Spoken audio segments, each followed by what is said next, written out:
Regenerative medicine اور stem cell کا تصور ایسا ہے کہ ہر انسان کے ذہن میں یہ خیال آنا بالکل بجا ہے کہ شاید اب تمام بیماریوں کا حل ان کے ذریعے سے ہی ہوگا. شاید فیوچر میں کبھی ایسا ممکن ہو، لیکن فی الحال کیونکہ یہ ایک نئی تحقیق ہے، یہ ایک نیا کانسیپٹ ہے، اس کو نہ مس یوز کیا جا سکتا ہے، نہ اس کو ایسی جگہوں پہ استعمال کیا جا سکتا ہے جہاں ان کا فائدہ نہ ہونے کا امکان ہو. End stage liver disease, end stage kidney disease ایسی بیماریاں جن میں وہ آرگن مکمل طور پہ ختم ہو جاتا ہے. جب ایک آرگن مکمل طور پہ ختم ہو جائے اس کو کہتے ہی اینڈ سٹیج ڈیزیز تب ہے جب اس کے اندر کوئی فنکشنل کیپیبلٹی نہ رہے. تو لا محالہ اس کا علاج تو اس کی ریپلیسمنٹ ہے جو کہ ٹرانسپلانٹ کی ضرورت میں ہے. لیکن جو اصل رول آئے گا سیروسز کے مریضوں میں وہ ارلی سیروسز میں آئے گا. ارلی سیروسز اور اینڈ سٹیج لیور ڈیزیز یہی اصل امتحان ہے ہمارا کہ لیور ٹرانسپلانٹ کے لیے اتنے آرگن کبھی میسر نہیں ہوں گے جتنے لوگوں کو لیور ڈیزیز ہوگی. کڈنی ٹرانسپلانٹ کے لیے اتنے گردے کبھی اویلیبل نہیں ہوں گے جتنے لوگوں کو ان کی ضرورت ہوگی. تو ہمارا جو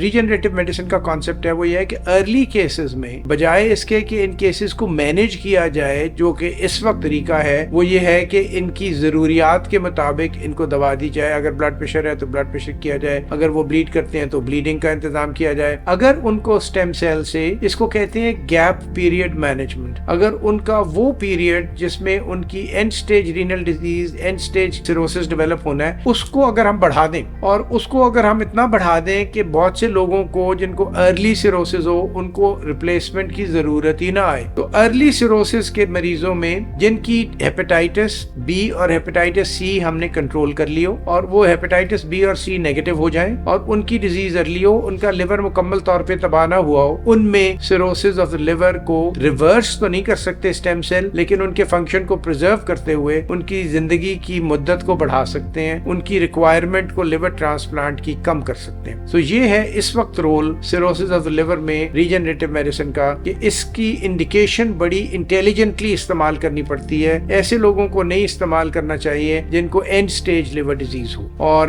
ان میں ایکٹیو ہیپیٹائٹس بی اور ایکٹیو ہیپیٹائٹس سی ہو. ان کے اندر علاج مختلف ہیں. ہیپیٹائٹس بی اور سی کا علاج دوائیوں سے ممکن ہے. اینڈ سٹیج لیور ڈیزیز میں ٹرانسپلانٹ پڑے گا. لیکن وہ لوگ جن کی ہیپیٹائٹس بی اور سی کنٹرول ہو جائے اور ان کو اینڈ سٹیج لیور ڈیزیز نہ ہو، ان کو ارلی لیور سیروسس ہو، ان کو لیور سیروسس کی بہت زیادہ کمپلیکیشنز نہ ہوں، اور وہ انتظار بھی دوسرا گروپ وہ ہے جو انتظار کر رہے ہوں اپنے ٹرانسپلانٹ کا، اور ان کو ٹرانسپلانٹ کے میچ کرنے میں انتظار کی ضرورت ہو. اس دوران ہم ان کی زندگی کو بچانے کے لیے اسٹیم سیل استعمال کر سکتے ہیں تاکہ وہ پیریڈ وہ گزار لیں. یہ اس کا حتمی علاج نہیں ہوگا. حتمی علاج ارلی اسٹیم سیل، ارلی سیروسس میں ارلی اسٹیم سیل دینے سے ان کا ایک حد تک حتمی علاج ممکن ہے کہ شاید ان کو لیور ٹرانسپلانٹ کی ضرورت نہ پڑے. لیکن جیسے میں نے پہلے بتا دیا کہ یہ بہت سلیکٹیو کام ہے، یہ بڑا انٹیلیجنٹلی کرنے والا کام ہے. تو یہ میسج قطعا نہیں دیا جا سکتا کہ تمام سیروٹک لیور کا علاج اسٹیم سیل سے ممکن ہے.